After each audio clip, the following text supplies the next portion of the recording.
जय हिंद दोस्तों, मैं राजीव रंजन। आज आधुनिक भारत का एक टॉपिक है गांधी युग। तो आइए इसको समझते हैं, गांधी युग को। तो सर्वप्रथम गांधी युग में परिचय समझ लेते हैं। गांधी जी का परिचय के बारे में थोड़ा सा जानकारी ले लेते हैं। तो गांधी जी का जो जन्म है, 2 अक्टूबर 1869 ईस्वी को गुजरात के पोरबंदर नामक स्थान पर हुआ था। गुजरात के पोरबंदर नामक स्थान पर गांधी जी का जन्म होता है। इनके पिता का नाम मोहनदास, इनके पिता का नाम करमचंद्र गांधी था। करमचंद्र गांधी। गांधी जी का जो बचपन का नाम है, बचपन में गांधी जी को मेन्यू कहा जाता था, मेन्यू कह के बुलाया जाता था। यही मेन्यू आगे जाकर के मोहन बन गया।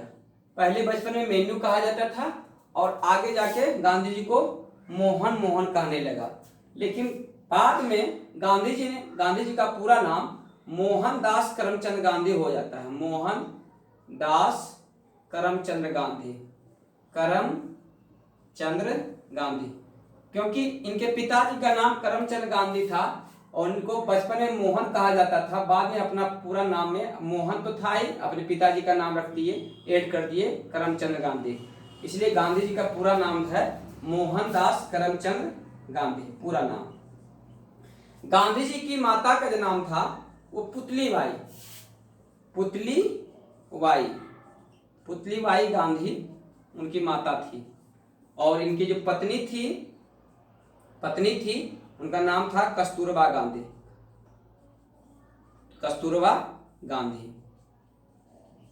गांधी से गांधी जी का शादी विवाह महज 13 वर्ष की अवस्था में ही हो जाता है। गांधी जी बाल विवाह का शिकार थे। 13 वर्ष की अवस्था में गांधी जी का शादी हो जाता है और इनके पुत्र 4 होते हैं। 4 पुत्र होते हैं, 2 लाल 2 दास। 2 लाल, एक का नाम था हरिलाल, एक का नाम था मनीलाल और 2 दास थे। एक का नाम रामदास और दूसरा का नाम था देवदास। तो ये चारों नाम याद रखिएगा कि गांधी जी के 4 पुत्र हरिलाल, मनीलाल, रामदास और देवदास। एक बार फिर से देख लेते हैं इनका परिचय कि गांधी जी का जन्म 2 अक्टूबर 1869 में कहाँ हुआ? गुजरात के पोरबंदर में। इनके पिता का नाम करमचंद गांधी। बचपन में इनको मेन्यू कहते थे, मेन्यू से ये बन गए मोहन, इसलिए का पूरा नाम हो गया मोहनदास करमचंद गांधी।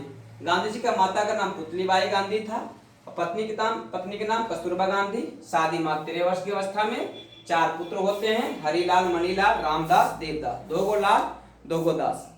ऐसे गांधी जी का 5वां पुत्र जमुना बजाज को माना जाता है, क्योंकि उनसे सबसे ज्यादा प्रेम करते थे। ये इनका समान परिचय था, इतना ध्यान में रखना है। अब आते हैं, ये तो परिचय हो गया। अब गांधी जी का जो महत्वपूर्ण योगदान रहा उनको थोड़ा समझते हैं।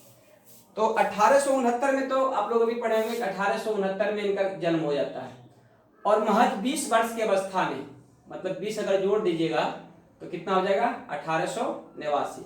1889 में ये चले जाते हैं इंग्लैंड। किस लिए? तो पढ़ाई करने के लिए जाते हैं। पढ़ाई करने, क्या चीज का? तो बैरिस्ट्री का पढ़ाई करने जाते हैं। बैरिस्ट्री का पढ़ाई करने चले जाते हैं, वकालत की पढ़ाई करने चले जाते हैं इंग्लैंड 1879 ईस्वी में। और यहीं पर पढ़ाई करने के दरमियान में 91 तक ये पढ़ाई करते हैं, 1891 ईस्वी तक ले। और यहीं पर एक आदमी मुलाकात होता है इनका, जिनका नाम था दादा अब्दुल्ला। इंग्लैंड में ही एक व्यापारी से मुलाकात होती है जिसका नाम था दादा अब्दुल्ला। ये दादा अब्दुल्ला जो था ये गुजरात के रहने वाले थे, लेकिन ये मिलते हैं इंग्लैंड में। और दादा अब्दुल्ला का एक केस चल रहा था दक्षिण अफ्रीका में। कहाँ चल रहा था? दक्षिण अफ्रीका में। तो अपना पढ़ाई करने के बाद 1893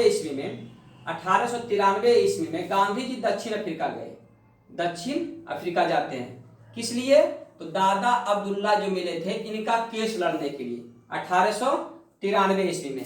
जब वहां जाते हैं तो जाने की क्रम में एक स्टेशन है डबरन, डबरन, डबरन से पिटोरिया जा रहे थे ये, पिटोरिया, ये भी एक स्टेशन है।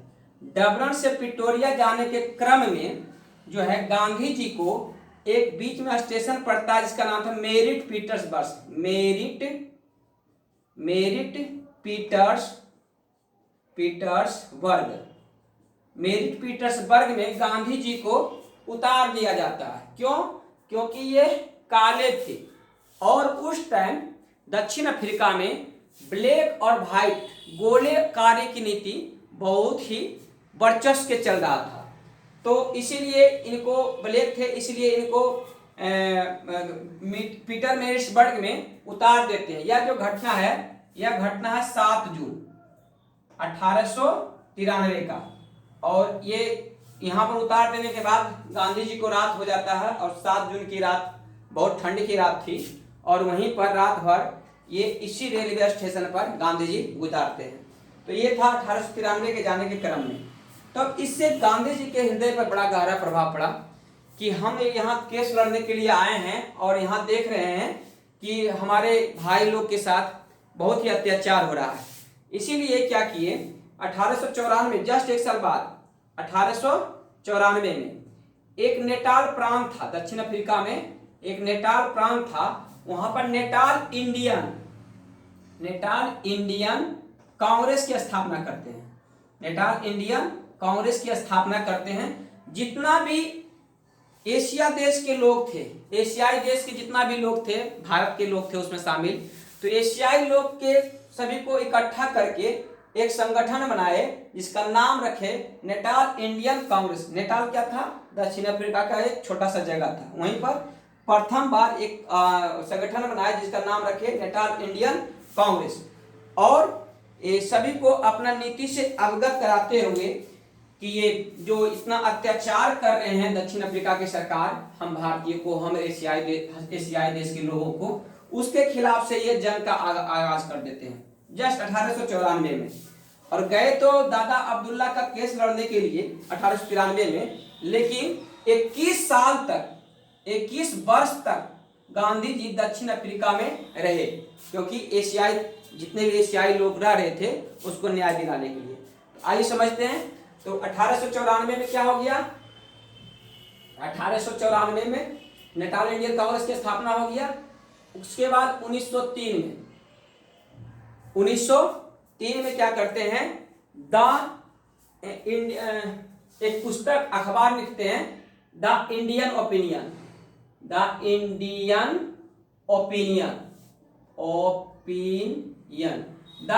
ओपिनियन नामक एक अखबार का प्रकाशन करते हैं।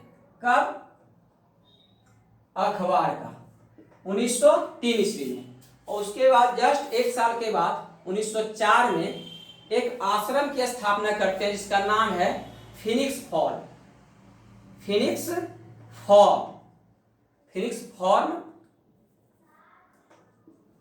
फॉर्म की स्थापना, ये आश्रम था।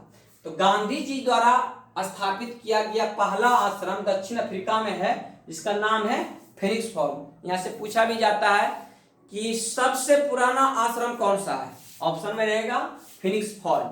ये साबरमती आश्रम यहां नहीं मारना है। ये कहां स्थापना की है, सब कांड कहां हो रहा है, ये दक्षिण अफ्रीका का ही कांड सब है। ये गांधी जी दक्षिण अफ्रीका में जो कांड कर रहे हैं उसको हम लोग समझ रहे हैं। उसके बाद 1906 में जस्ट 2 साल के बाद गांधी जी ने प्रथम बार सत्याग्रह का प्रयोग करते हैं। सत्याग्रह का प्रयोग करते हैं कहां? तो दक्षिण अफ्रीका में। तो यहां से पूछा जाता है गांधी जी अपने जीवन काल में प्रथम सत्याग्रह का प्रयोग कब और कहां किए? तो 1906 में दक्षिण अफ्रीका में। और पूछा जाएगा गांधी जी ने भारत में अपना प्रथम सत्याग्रह का प्रयोग कब किए? तब आ जाएगा 1917 वाला चंपारण। लेकिन ऐसे अगर पूछा जाए तो ये 1906 में ही दक्षिण अफ्रीका में अपना सत्याग्रह का प्रयोग किए थे। उसके बाद 1909 में घटना घटता है, गांधी जी एक पुस्तक लिखते हैं जिसका नाम है हिंद स्वराज नामक पुस्तक की रचना करते हैं 1909 में। उसके बाद डायरेक्ट 15 जनवरी 1915 को महात्मा गांधी आ जाते हैं भारत, और 15 जनवरी नहीं, सॉरी 9 जनवरी को महात्मा गांधी आ जाते हैं भारत, और इस दिन हम लोग अप्रवासी दिवस के रूप में, राष्ट्रीय अप्रवासी दिवस के रूप में मनाते हैं। अब 15 में आने के बाद 16 में क्या करते हैं गांधी जी, साबरमती में एक आश्रम की स्थापना करते हैं। एक तो आश्रम 1906 में हो गया, फिर आश्रम 1904 में हो गया। अब एक आश्रम जो स्थापना करते हैं 1916 में, जो कि भारत में करते हैं, जिनका नाम है साबरमती आश्रम। साबरमती आश्रम जो स्थापना करते हैं, इसके लिए पैसा जो है देते हैं अंबालाल साराभाई। साबरमती आश्रम के लिए जो पैसा देते हैं उनका नाम था अंबालाल साराभाई। तो ये था दक्षिण अफ्रीका का कांड 1909 तक, 1894 से 1909 तक ये जो गांधी जी दक्षिण अफ्रीका में किए वो था। एक बार फिर से रिकॉल कर लेते हैं। 1994 में 1893 में कब गए, 1893 में गए गांधी जी दक्षिण अफ्रीका।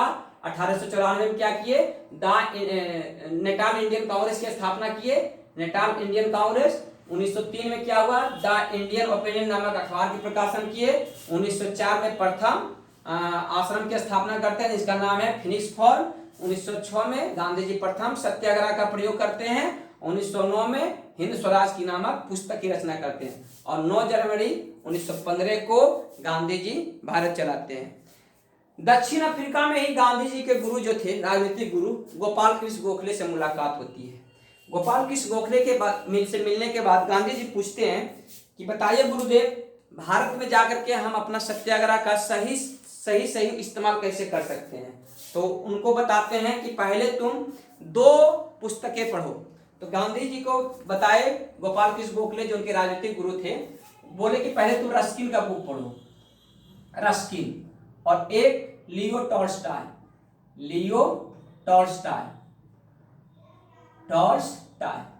तो ये दोनों बुक गांधी जी पढ़ते हैं, और रस्किन के बुक पढ़ करके गांधी जी भूख हड़ताल करना सीखते हैं। भूख हड़ताल, और लियो टॉल्स्टॉय की बुक पढ़ करके गांधी जी अहिंसात्मक आंदोलन करना सीखते हैं। तो यहां से 2 बातें याद रखिएगा कि रस्किन का बुक पढ़ के ही गांधी जी भूख हड़ताल सीखते हैं, और लियो टॉल्स्टॉय का बुक पढ़ के गांधी जी अहिंसात्मक आंदोलन का करते हैं। तो उसके बाद 1916 में साबरमती आश्रम की स्थापना करने के बाद गांधी जी प्रथम बार सत्याग्रह का प्रयोग करते हैं, जिसका नाम है तिनकठिया विद्रोह के, मतलब नील की खेती की विद्रोह में, जिसको तिनकठिया प्रणाली भी कहते हैं, और चंपारण में करते हैं। तो ये जितना भी आंदोलन बाद में भारत में करते हैं गांधी जी, चंपारण आंदोलन हो गया, फिर अहमदाबाद मिल आंदोलन हो गया, खेड़ा आंदोलन हो गया, असहयोग आंदोलन हो गया, खिलाफत आंदोलन हो गया, भारत छोड़ो आंदोलन हो गया। तो ये सब 4-5 जो आंदोलन है उसको हम नेक्स्ट वीडियो में लाएंगे। अगर ये वीडियो आप लोग को अच्छी लग रही है तो लाइक करें, और कमेंट में लिखें कि वो वीडियो आपको चाहिए या नहीं। Thank you.